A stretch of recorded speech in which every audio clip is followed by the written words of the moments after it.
নমস্কার, আমি কোয়েল। আপনি শুনছেন আজকের পত্রিকা ইউটিউব চ্যানেলের খবর। আজ জানবো পশ্চিমবঙ্গ, দেশ ও বিদেশের সমস্ত তাজা খবর। আপনি যদি আমাদের চ্যানেলে নতুন হয়ে থাকেন তাহলে অবশ্যই চ্যানেলটি সাবস্ক্রাইব করুন। প্রতিদিনের তাজা খবর আপনার হাতের মুঠোয় পৌঁছে দিতে আমরা সদা প্রস্তুত। তাহলে খবরের শুরুতেই জানিয়ে দিই আজকের সংবাদ শিরোনাম। মুর্শিদাবাদে বাবরি মসজিদ তৈরির উদ্যোগে হস্তক্ষেপ করল না কলকাতা হাইকোর্ট, আইন শৃঙ্খলা রক্ষার দায় রাজ্যের। ঐতিহাসিক রায় কি 19শে ডিসেম্বরের আগে? ডিএ মামলা নিয়ে বড় ইঙ্গিত দিলেন আইনজীবী। 4 কোটির বরাত পাইয়ে স্ত্রীর অ্যাকাউন্টে টাকা, সন্দীপের আগেই দুর্নীতিতে আক্তার আলী। বাংলায় 54 লক্ষেরও বেশি আনকালেক্টেবল ফর্ম, তথ্য দিল কমিশন। রাত নামলেই বাড়ি বাড়ি পৌঁছে যাচ্ছে মিম, আগে কখনো এমনটা দেখেনি মালদাবাসী। হুমায়ুনের বাবরি মসজিদের অনুষ্ঠানে হাজির থাকতে সীমান্ত টপকানোর চেষ্টা 300 বাংলাদেশি জঙ্গির। মসজিদে নয়, বাবরি নামে আপত্তি, হুমায়ুন কবিরকে আগুন নিয়ে খেলছেন বলে তীব্র হুঁশিয়ারি শুভেন্দু অধিকারীর। সেলিম সাহেবকে বলছি অপেক্ষা করুন, হুমায়ুন আর কোন কোন দল যোগাযোগ করছেন বলে দাবি। 30টা খুনের পাল্টা এবার হুমায়ুনকে নিশানা, অধীরের চাচাছোলা আক্রমণ, দিশেহারা সাসপেন্ডেড বিধায়ক। বিজেপির মুখ্যমন্ত্রী চাইছেন হুমায়ুন, তৃণমূলী উস্কানি দেখছেন শুভেন্দু। বাংলা বলায় বাংলাদেশে পুশব্যাক, লোকসভায় প্রসঙ্গ তুলতেই বন্ধ করা হলো শতাব্দীর মাইক। সিপিএমের দলীয় কার্যালয়ে বিজেপির ব্যানারে সিএএ এসআইআর সহায়তা ক্যাম্প, তুঙ্গে রাজনৈতিক তরজা। ডিমের দাম নিয়ন্ত্রণে টাস্কফোর্স নজরদারি, কড়া পদক্ষেপের পথে রাজ্য। খুনের মামলায় যুবককে থানায় আটকে নির্মম অত্যাচারের অভিযোগ, গ্রামে ক্ষোভের আগুন। অবশেষে বাংলাদেশ থেকে দেশে ফিরলেন বীরভূমের সোনালী বিবি ও তার নাবালক সন্তান। মোদিকে পাকিস্তানে পাঠানোর দাবি, তৃণমূলের উদয়ন গুহের মন্তব্যে তুঙ্গে বিতর্ক। ভারত নিরপেক্ষ নয়, বরং রাশিয়া ইউক্রেন যুদ্ধ আবহে পুতিনের সামনেই বার্তা মোদির। রাহুল গান্ধী বা খার্গে নয়, পুতিনের সাথে ডিনারে আমন্ত্রিত শশী থারুর।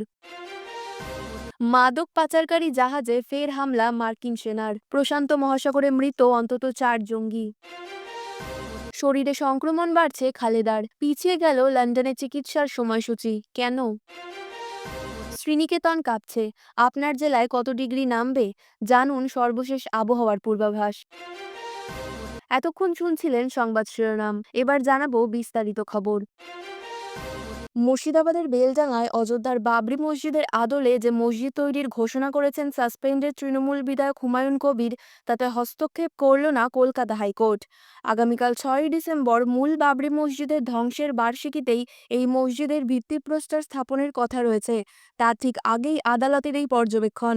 মুর্শিদাবাদে বাবরি মসজিদ তৈরির উদ্যোগে স্থগিতাদেশ চেয়ে কলকাতা হাইকোর্টে দায়ের হয়েছিল জনস্বার্থ মামলা। ভারপ্রাপ্ত প্রধান বিচারপতি সুজয় পালের ডিভিশন বেঞ্চ সেই মামলার শুনানির নির্দেশ দেয় যে আইন শৃঙ্খলা বজায় রাখার সম্পূর্ণ দায়িত্ব পশ্চিমবঙ্গ সরকারের। বৃহস্পতিবার দায়ের হওয়া জনস্বার্থ মামলায় যুক্তি ছিল মসজিদের ভিত্তিপ্রস্তর স্থাপনের অনুষ্ঠান ওই অঞ্চলের সাম্প্রদায়িক সম্প্রীতি নষ্ট করতে পারে।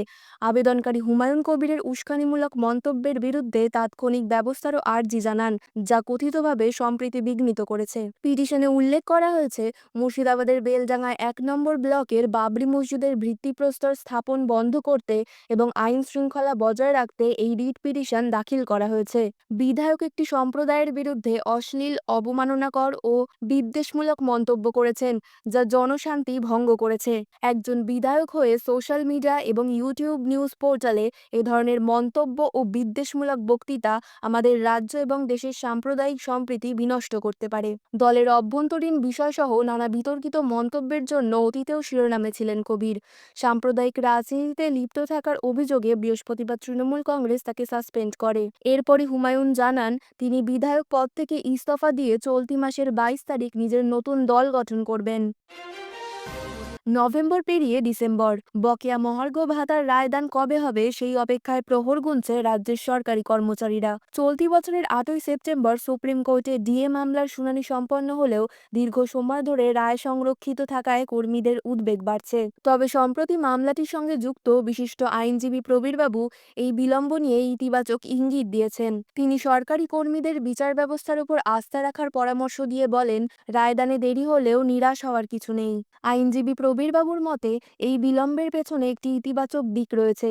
তিনি আশা প্রকাশ করেছেন যে সুপ্রিম কোর্টের আসন্ন রায়টি ঐতিহাসিক হতে পারে, যেহেতু লক্ষ লক্ষ কর্মচারীর ভাগ্য এই রায়ের সঙ্গে জড়িত এবং এর প্রভাব সুদূরপ্রসারী।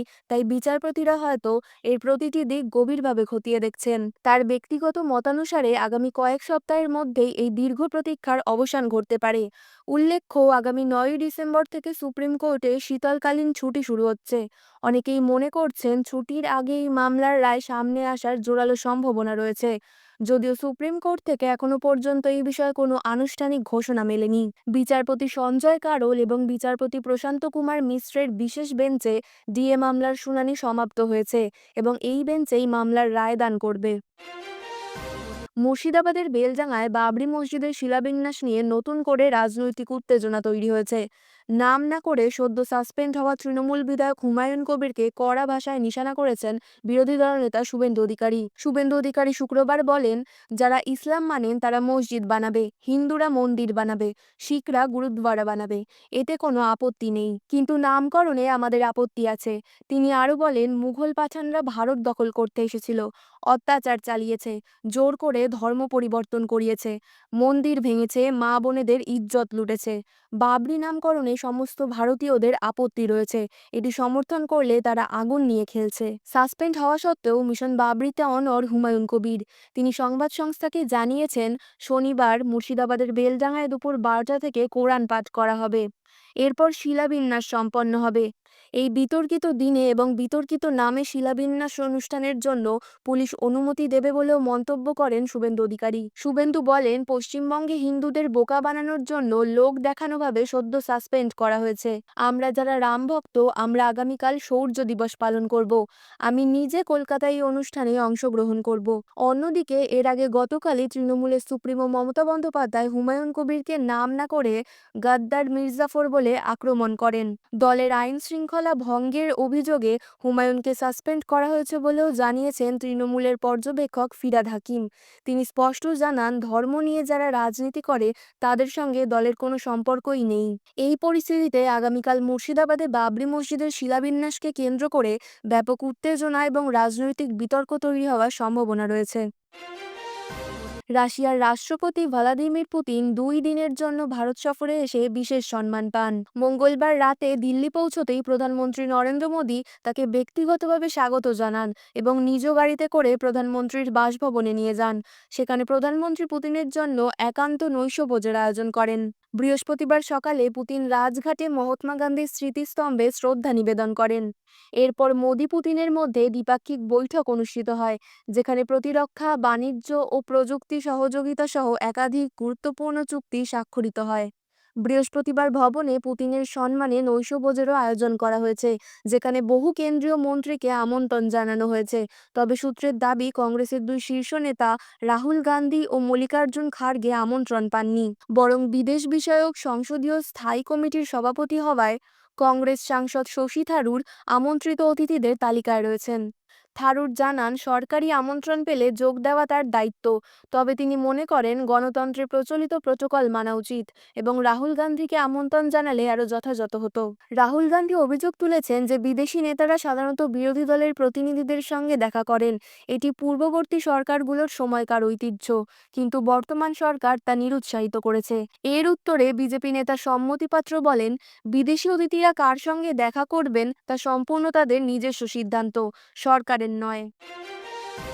নিম্নচাপ ও মেঘবৃষ্টি সরে গিয়ে অবশেষে বাংলায় ঢুকে পড়েছে প্রকৃত শীতের হাওয়া। কলকাতায় বৃহস্পতিবার সর্বনিম্ন তাপমাত্রা নেমে এসেছে 15 ডিগ্রি সেলসিয়াসে।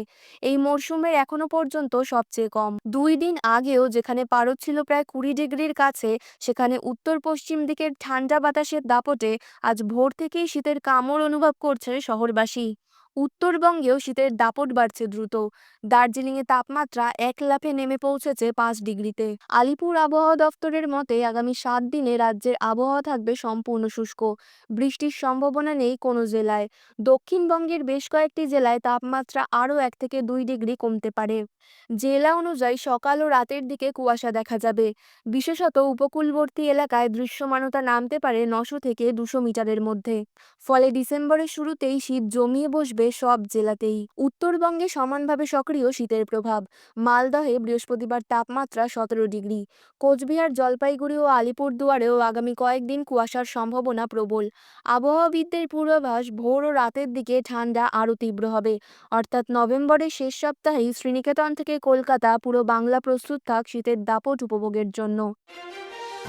খবর আজকের মতন এই পর্যন্তই। পরবর্তী খবর শোনার জন্য সাবস্ক্রাইব করুন আজকের পত্রিকা ইউটিউব চ্যানেলটিকে। ধন্যবাদ।